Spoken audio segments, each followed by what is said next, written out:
네, 오늘 오전 대구 제2미주병원에서 51명의 추가 확진이 나오면서 집단 감염에 대한 긴장감이 또다시 커지고 있습니다. 제2미주병원은 앞서서 집단 감염을 일으켰던 대실요양병원과 같은 건물을 쓰고 있습니다.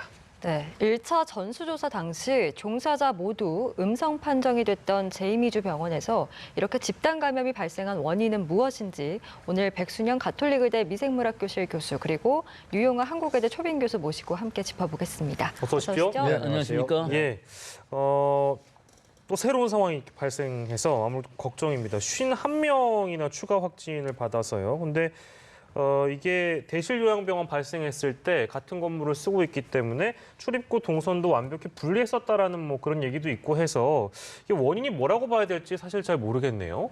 이게 우려했던 일이 아직 끝나지 않고 계속 일어나고 있는 상황인데요. 예. 일단 노출이 위험하다 하면은 전수조사를 하고 완벽하게 했어야 되는데 아마 관계자들만 하고 안에 환자라든지 몇 명 빠진 부분들도 있었던 것 같고 예. 그래서 결국 마무리가 안 된 상황에서 또 발생하고 또 그 관계자들이 있으면 2차, 3차 우려도 되고 하기 때문에 일이 자꾸 커지는 것이거든요. 네. 그러니까 확실하게 전수조사를 한다 하면은 확실하게 끝까지 전부 음성이 나오고 또 시간이 지나면 또 한 번 해서라도 이분들이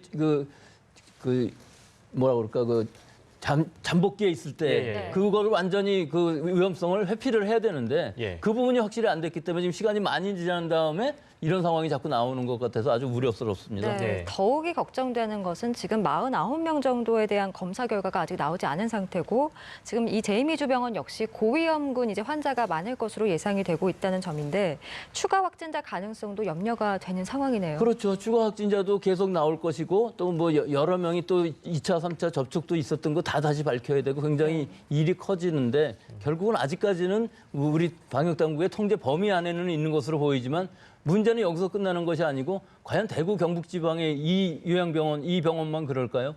이 다른 병원들도 다 간병인이라든지 혹은 이송요원 같은 분들 여러 병원을 들어가는 관계자들을 예. 일단 원내 감염이라는 것은 확실하게 선제적으로 막아야 될 부분이 있는데 네. 아직까지 그런 부분이 좀 미숙한 부분이 좀 있어서 예. 방역 당국이 정말로 선제적으로 이런 것들을 조처를 해야 될 것으로 보입니다. 예, 아무튼 걱정입니다. 그러니까 일각에서는 이제 이런 상황이 벌어지니까 그 1차적으로 좀 그 전수조사 했을 때 종사자들 중심으로 한정해서 이 전수조사 벌였던 거기 때문에 혹시나 이 부분이 집단 감염을 불러온 원인이 아니냐는 이제 지적이 좀 나오고 있어서 그 부분은 어떻게 봐야 될까요? 백 교수님도 말씀하셨습니다만 같은 건물에 예. 있는데요. 왜 그런 실수했는지 좀 그런 것 같아요. 당연히 했을 거라고 생각이 되는데 대구 지역이 지금 이 제2미주병원 외에도 그 전에도 이제 요양병원에서도 한번 집단 감염이 터졌었잖아요. 네. 예. 안타까운 일들이 발생하는데 저는 이렇게 생각합니다. 대구 경북 지역이 이제 그 신천지 교회라는 큰 불을 껐어요, 그죠? 엄청난 그 일을 했단 말이죠. 거기에 따른 뭐 정세균 총리도 내려가 있었지만 대구시, 경북도 그다음에 대구 시민들이 같이 했는데 예. 이제 또 상당히 좀 더욱더 긴장해야 될 시기가 아니야. 저는 이제 그런 생각도 들어요. 왜냐하면 네. 대구 시민과 경북도민들이 약간의 긴장을 늦춰서 나올 수도 있단 말이죠.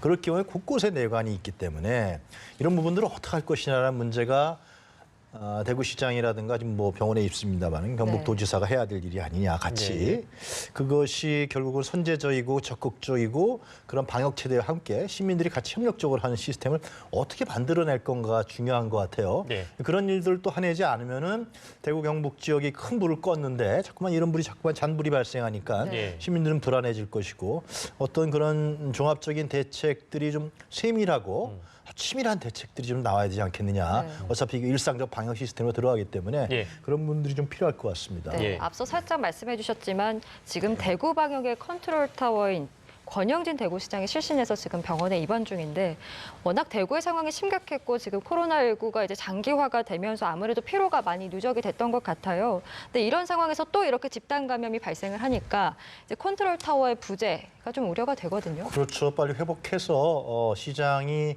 전면에서 진두지휘를 해야 됩니다. 그러니까 지금 이 권영진 시장이 야전 침대를 갖다 놓고서 했다는 거 아니에요? 30일 이상 동안이에요. 네. 사실상 그동안에 큰 고생을 한 것입니다. 그리고 희생을 한 것이고 만약에 권 시장이 이렇게까지 안 했다 그러면 과연 대구의 그 큰 불이 꺼졌겠느냐 이런 얘기도 나올 법하거든요. 예. 그렇기 때문에 상당히 큰 역할을 했는데 그러나 하여튼 앞으로 이런 더욱더 더 이제 앞으로는 여러 가지 문제가 또 나타날 수 있습니다. 아까 말씀드린 것처럼 일상적 방역 시스템을 어떻게 만들어 나가느냐.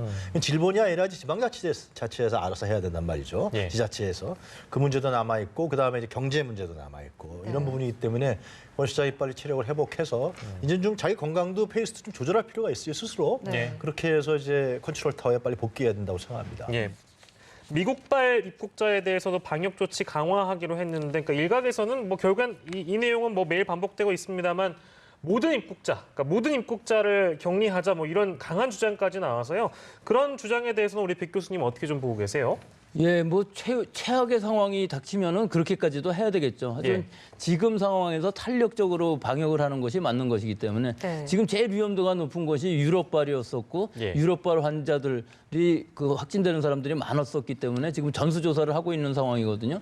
그 다음으로는 아마 미국이 얼마 안 있어서 유럽이랑 거의 비슷한 상황이 갈 것 같으니까 지금 현재는 전체를 2주 격리는 하기는 하지만 전수검사는 하지 않는 상황이거든요. 예. 근데 이 상황은 입국하는 사람들이 2,500명 정도나 되기 때문에 이것을 전부 전수조사하기는 좀 너무 힘들어서 단계적으로 하는데 다만 이 단기 체류자인 경우에 있어서는 일단 진단은 하고 그다음에 자가 진단 앱이라든지 혹은 GPS에 의한 위치 추적 또 능동 감시에 의해서 매일 증상을 물어보는 이런 것을 하고 또 그 안에서 이제 만약에 그 증상이 나타난다면은 바로 방역 당국에 신고를 하게 되면은 예. 바로 진단하고 격리하고 치료를 함으로 해서 지역사회 전파를 막는 이 방식은 지금으로서는 최선이지만 네. 시간이 지나면 지날수록 점점 악화가 된다면은 단계적으로 여기도 전수조사하고 그 이후로는 모든 입국자에 대해서 그런 방식을 취해야 될 것이고 예. 또 더 나아간다면은 모든 입국자를 다 2주간 격리시키는 방식까지 가야 되겠죠. 예. 여기가 아마 제일 그 마지막일 것 같은데 문제는 과연 이 의료진이라든지 장비라든지 또는 격리를 하게 되면 격리 시설이라든지 이런 것들이 확실히 갖춰질 때까지는 그 방식을 시행할 수가 없기 때문에 네. 단계적으로 선제적으로 준비를 하고 우리 지금 검체 채취라든지 혹은 대구에서의 그 의료 공백대 민간 선생님들이 많이 자원해서 가서 도와줬던 것처럼 그런 부분들을 많이 보완을 하고 또 여러 예산들을 집어넣어서 장비도 많이 확보를 하고 모든 것을 잘 준비를 하면서 미리미리 해야만 되는 것이지 이 방역이라는 것은 한 발만 늦어도 계속 악순환이 되기 때문에 네. 선제적인 여러 가지 준비가 필요한 시기인 것 같습니다. 네, 선제적이고 단계적인 준비가 필요한 시점이다라고 짚어주셨는데 그래서 일단 정부가 한국으로 출발하는 모든 항공기 탑승자에 대해서 발열 체크를 하기로 좀 새롭게 정책을 내놨습니다. 만약에 탑승 전에 이제 37.5도가 넘으면 탑승을 금지하고 또 환불 조치도 하겠다 이런 방침을 내놨는데 이 조치에 대해서는 좀 어떻게 평가하고 계세요? 잘하는 거죠. 지금 이제 결국 국내 상황은 어느 정도 잡혀가고 있다 이런 평가가 있지 않습니까? 그렇기 때문에 해외 유입에서 들어온 부분을 어떻게 차단할 거냐라는 문제가 있는데요. 근데 이것을 우리가 뭐 봉쇄하거나 예를 들면 완전 차단하거나 우리 이제 국제적 무역 관계가 있기 때문에 특별 입국 절차라는 부분을 통해서 우리가 현재 국제적 관계도 유지하면서 이 부분을 어떻게 지혜롭게 적절하게 차단하냐 문제 아니겠습니까? 네. 그런데 이 부분을 예를 들면 전에와 같이 개인에게 맡겨둔다 그러면 문제가 발생하기 때문에 하나하나 제한을 가하는 것 같아요. 정부에서. 그리고 이제 더 중요한 건 뭐냐면은 얼마 전에 이제 방역 당국도 그랬고 정청리도 2주 얘기를 하지 않았습니까? 네. 결국 이제 그러면 4월 이후부터는 이제 정부에서 날짜를 정하겠지만은 이것이 일상적 방역 시스템으로 갈 수밖에 없습니다. 그럴 경우 어떠한 조치를 취할 거냐, 국내적으로는 어떠한 시스템을 가동할 거냐, 그리고 외국에서 들어오는 이러한 유입 환자들에 대해서는 어떻게 일상적으로 막아낼 거냐. 그러면서 국제적 무역 관계는 또 필요한 부분은 어떻게 또 유지시켜 나가느냐 이런 부분이 있거든요. 네. 그래서 이번에 발열 체크라든가 백 교수님 말씀하신 대로 뭐 유럽은 들어온 사람은 전수조사, 미국도 이제 때에 맞춰서 우리 방역 역량이 달려 있겠죠. 그래서 네. 전수조사 한다든가 거기 적절한 조치를 취한다든가 이런 부분들이 제가 봤을 때는 어떤 그런 일상적 방역 시스템으로 가기 위한 하나의 그림으로서 하나하나 이렇게 준비되어가는 과정이 아니냐 그런 생각이 듭니다. 예. 저희가 세부적으로 정부의 이 대책들을 좀 짚고 있는데 무증상자로 입국해서 이제 집에 갔는데 확진받는 사례 뭐 이런 것도 좀 늘어서 정부는 이제 승용차 이용해서 집으로 귀가를 해라 이렇게 적극 권장하고 있는데 승용차 이용이 좀 어렵다. 뭐 이런 입국자들 같은 경우에는 전용 버스 그리고 열차 이용을 내일부터 좀 지원을 하기로 했습니다. 이런 조치는 그래도 방역에 어느 정도 도움이 될까요? 어떻습니까? 그렇죠. 일단 열차 같은 경우는 그 칸마다 소독이 가능하기 때문에 충분히 가능하고요. 버스인 경우에 있어서도 대중교통이기 때문에 다른 승객과 같이 탄다는 것 자체가 대중에 노출될 확률이 있기 때문에 예. 이것은 리무진 버스 같은 것들을 대절해서 일단 운송을 한 후에 완전히 소독을 한다면 바로 사용할 수 있으니까 예. 자기 자가용차가 없는 경우가 굉장히 많이 있을 것입니다. 또 예. 있다 할지라도 누가 데리러 와야 되기 때문에 이런 방식의 그 대중교통과 또 그 모든 사람들, 우리 국민들과의 접촉을 가능한 한 최소화하는 이런 방식이 필요한 시기입니다. 네, 그리고 이제 확진을 만약에 받더라도 이제 동선 파악이 좀 더 쉬우니까 이런 방법을 택한다고 봐야 되겠죠? 그렇죠. 일단 대중교통을 탄다는 의미는 뭐 지하철뿐만 아니라 연결편 같은 것들이 다 있고 또 여러 그 대중하고 만나는 상황들에서는 일단 거기 동선에서 지나가기만 해도 예, 모든 국민들이 공포스러워하기 때문에 이런 부분이 확실해지면은 확실히 대중과의 거리는 있었다고 이제 믿을 수가 있겠죠. 예, 네. 그리고 자가격리의 중요성에 대해서도 계속해서 매일 당국이 강조를 하고 있는데 지금 해외에서 입국한 후에 이 자가격리 지침을 지키지 않는 사례들이 늘면서 이제 지자체, 정부에서 각자 이제 관련해서 좀 강력한 조치들을 내놓고 있는 상황인 것 같습니다. 최근에 미국에서 입국한 후에 증상이 있는데도 제주를 여행했다가 확진 판정을 받은 모녀가 있었거든요. 따라서 제주시가 이들에게 억대 손해배상을 청구할 예정이라고 하더라고요. 그렇습니다. 자가격리는 만약에 무증상자건 하여튼 감염이 복균돼 있는 그런 사람들이 예를 들면 자가격리 상태를 이탈해서 나가서 돌아다닌다. 그러면은 그것이 바이러스가 표출되면서 지역을 감염시키고 다른 사람들한테 피해를 주는 거 아니겠습니까? 네. 이제 그런 부분들에 대한 인식이 철저해야 되는데 그러지 못했다라는 건데요.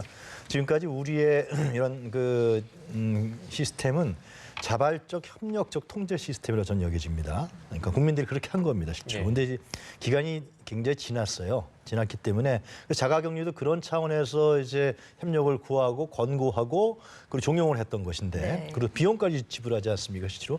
근데 이렇게 예를 들면 한마디로 하면 자가격리 2단자들이 생기는 거죠. 이런 부분들은 이제 앞으로 이제 계속해서 아까 말씀드린 대로 일상적 방역 시스템을 가기 때문에 이 룰을 정하고 규정을 정하고 제도화할 필요가 있는 것이죠. 그래서 방역 당국이나 예를 들면 본부장이라든가 총리라든가 이런 지자체 단체장들은 자가격리에 대해서 엄격성을 자꾸만 강조하는 것이죠. 예. 거기서 이탈해버리면 일상적 방역 시스템이 무너진단 말이죠. 네. 예, 예. 그래서 그런 조치로서 하나의 경고적 어떤 엄중함 이런 걸로 취하는 것이 아니냐 그런 생각이 듭니다. 예, 이런 거에 대한 뭐 의식은 저희가 이제 누차 강조한 바 있습니다만 의심 증상이 있는 경우에 이제 이런 어떻게 보면 이제 공동체의 안전을 위해서 누차 강조하는 거니까요. 자가격리에 대한 어떤 필요성과 그런 부분들을 좀 잘 인지를 해주셨으면 좋겠다는 네. 바람을 다시 한번 좀 말씀을 드리고요. 지역적으로 보면 울산으로 좀 저희가 가보겠습니다. 재발에 대한 우려도 좀 커지고 있어서 울산의 7번째 확진자를 말씀드리는 건데요. 네. 요양병원에 여성 치료사분이 계신데 재발해서 입원했다. 이런 소식입니다. 근데 다행히 퇴원 후에 요양병원에 출근을 안 했다고 전해지지만 이제 이 재발에 대한 우려 뭐 저희가 누차 짚고 있는데요. 이거에 대한 이제 두려움이 여전히 좀 남아 있는 것 같아서 그거에 대한 좀 이제 첨언해 주신다면요. 이걸 재발했다고 보기보다는 사실은 증상이 완치가 안 되었는데 예. 퇴원을 했다고 볼 수가 있는 것이죠. 네네. 근데 그것을 체크를 잘 못했을 경우는 사망하는 케이스도 생겼었고요. 그건 모르고 있다가 이제 증상이 갑자기 악화돼서 사망하는 경우고 이 상황은 실은 완치가 되는 과정에서는 우리 몸에 항체가 생기고 바이러스가 완전히 제거돼야 되는데 완전히 제거되지 못한 상황을 이 진단 키트가 음성으로 진단을 하게 되면은 결국은 퇴원을 하게 되고 예. 자기 몸의 면역력이 어느 정도 떨어지게 되면은 다시 바이러스는 증상을 나타내기 때문에 사실은 그 병의 한 번의 병이 결국은 완치가 안 된 상황이라고 볼 수 있는 것이고 다행히 치료가 빨리 이루어지게 되면은 완치가 되는 이런 상황이 됐던 것이죠. 예, 예. 저희가 매일 이제 해외 상황도 함께 짚고 있는데 네. 지금 전 세계 환자 수가 50만 명을 넘어섰습니다.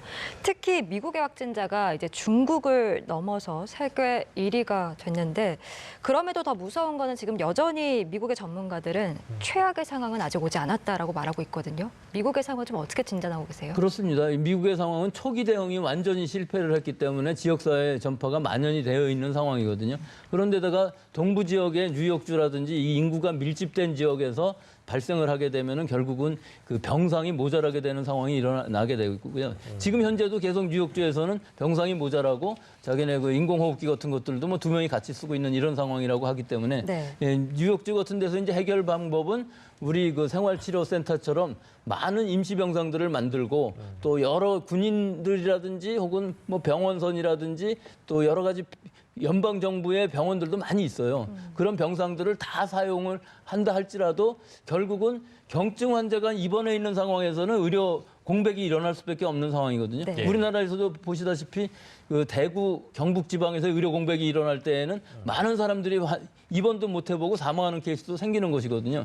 그러니까 이 병상을 얼마나 효율적으로 잘 사용할 수 있느냐 이것들을 잘 통제를 해야 되는데 지금 상황으로 보면은 이 뉴욕주 같은 경우는 굉장히 악화 일로로 가고 있고 아직도 환자 증가세가 꺾이지 않고 있는 상황이기 때문에 예. 더 악화될 것이고 아마 연방 정부에서 여러 가지 방법을 동원을 해갖고 병원선도 벌써 뉴욕으로 갔다고 하고요. 예. 여러 임시병상들의 분포를 시킬 수 있는 이런 통제가 필요한 시기이기 때문에 미국으로서는 지금 아직까지도 최악의 상황은 아니고 앞으로의 그 여러 가지 통제 또 미국의 방역이라든지 의료 자체는 세계 최고이긴 하지만 이 의료 접근성이라든지 병상 수라든지 이런 것들은 사실은 민간 영역밖에 없고 공공 영역들은 굉장히 어려운 부분들이 있어서 이것들을 어떻게 잘 관리를 할지 그것이 관건인 것 같습니다. 지금. 예, 미국 내부에서도 아직 최악의 상황은 오지 않았다는 전문가들의 분석이 이어지고 있고 심지어 뭐 이제 시작이다라는 얘기도 뭐 들리고 있습니다. 뭐 미국 여러 보도를 통해 여러분들께서 만나보실 수 있는데요. 미국 저희가 짚어봤고 일본을 좀 빠르게 짚어보면 일본은 뭐 올림픽 미뤄졌고요. 네. 그리고 도쿄도지사 언급 한마디에 뭐 여러 이 도쿄도를 중심으로 보면 여러 보도들이 나오고 있는데 사재기도 벌어지고 있다고 하고요. 좀 걱정이 됩니다. 그러니까 이 올림픽 때문에 결국은 이번에 아베 정부가 취했던 정책들이 상당히 문제가 있다는 것이 드러나면서 확진자들이 급속하게 나타나는 것 같아요.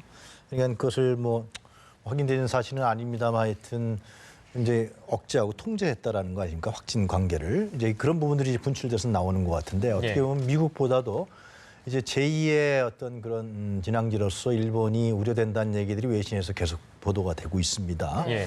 그래서 상당히 우리나라하고 대비되는 것이죠. 뭐 나중에 얘기할 기회가 있겠습니다만 이것이 투명하게 그리고 공개적으로 이 전염병 관계를 처리하는 공동체하고 이것을 불투명하게 또 비공개적으로 그리고 국민들에게 그 사실을 정확하게 알리지 않으면서 예. 통제하려고 하는 이 공동체의 전염병의 그 대응 태세와 전염병에 따른 결과가 다르게 나타나는 것이 명확하게 드러나는 것 같아요, 아주. 예. 그래서 일본은 모르겠습니다. 앞으로 일본 정부가 알아서 하겠지만은 예. 현재로 봤을 때는 그 동안에 이렇게 통제했고 또 불투명하게 공개하지 않았던 부분들이 자꾸만 터져 나오면서 예. 감염 속도가 더 늘어나지 않겠냐 예. 이런 것이 일반적인 지금 의견인 것 같습니다. 뭐 거리상으로는 굉장히 물리적으로 굉장히 가까운 나라니까요. 근데 우리가 일반적으로 계속 느꼈던 거는 아 일본 사람들은 줄도 잘 서고 질서 있고 시민의식이 있다 뭐 이런 식으로 생각을 했었는데 지금 이 상황을 보면은 아, 우리나라 국민들이 훨씬 더 질서의식이 있고 더 선진화되어 있는 나라고 일본은 좀 민주적인 거하고는 거리가 먼 나라가 아닌가 이런 생각이 자꾸 드는 것이 예. 지금 이 상황의 사재기라는 것은 일본의 환자가 그렇게 많이 나온 것도 아니거든요. 예. 근데 이미 방역 당국은 다 알고 있을 거예요. 어느 정도 만연이 되는지 알고 있는데 갑자기 동경에서 그런 환자가 많이 발생을 하니까 이 공포심을 견디질 못하고 예. 다 사재기에 나서는 이런 상황인 것이 참 아이러니합니다. 예, 그러니까요. 참 뭐라 그래야 될까요? 뭐 저희가 뭐 소똥 얘기도 소오줌 얘기, 소똥 얘기 들어봤는데 사실은 그 인도가 그 의료 시스템이나 이런 것들이 타 국가에 비해서 많이 좀 낙후됐다라는 게 맞습니까? 어떻습니까? 인도는 인구가 원체 많아서요. 그렇죠. 이 부분이 의료 수준보다도 아주 높은 의료 수준을 갖고 있음에도 불구하고 병상수로 인구를 하면은 병상수가 굉장히 많이 부족한 것이 현실이죠. 예. 그리고 또 그런 상황에서 또 코로나19까지 번지게 되면 더 큰 이제 그 걱정이 좀 되는데 사실 제일 아까 저희가 전화 연결 통해서 만나본 내용 중에 초반에 나왔던 내용이 제일 좀 충격적이긴 합니다. 우유 사러 갔다가 곤봉 매질에 그래서 생명이 왔다 갔다 하는 그런 상황까지 겪고 있다는 거 아니겠어요? 근데 그런 국가 통제 시스템에 대해서는 뭐 각 국가별로 좀 다를 수도 있겠습니다만 뭐 감염 확산을 막기 위한 어떤 사회적 통제 이게 좀 민주적 통제랄까요? 이게 좀 중요해 보이긴 합니다.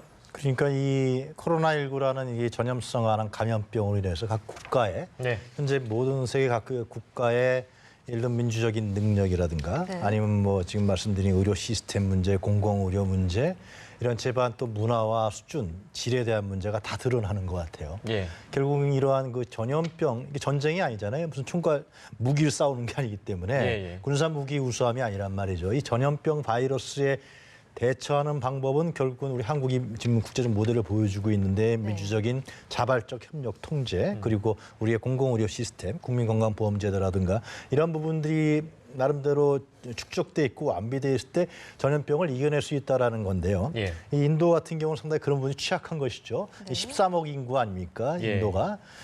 그런데 인도의 모디 총리가 이제 감염자 수는 그렇게 많지는 않아요. 다른 나라에 비해서 현재. 예. 예. 근데 전국 봉쇄령을 내린 거죠. 아예 3주 동안. 네. 집 밖에 나오지 말라는 거예요. 아예. 인도는요. 그런데 그랬으면은 생필품이라든가 그런 부분을 어떻게 할 것인가 대안을 내놔야 될 거 아니에요? 그렇습니다. 그걸 안 내는 거죠.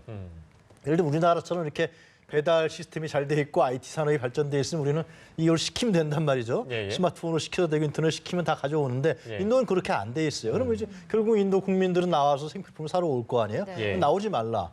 그래서 이제 때리고 체벌하고 예. 전혀 민주주의라는 부분들의 정립이 안 돼 있기 때문에 이런 통제와 어떤 그런 억압을 통해서 하는데 네.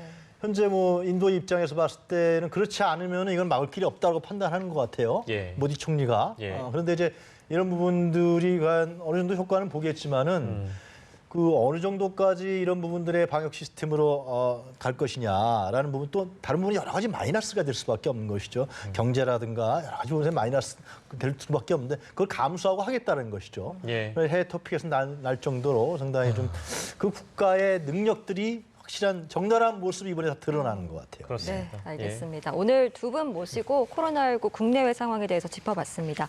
백순영 가톨릭의대 미생물학 교실 교수 그리고 유용아 한국외대 초빙 교수와 함께했습니다. 고맙습니다. 고맙습니다. 감사합니다.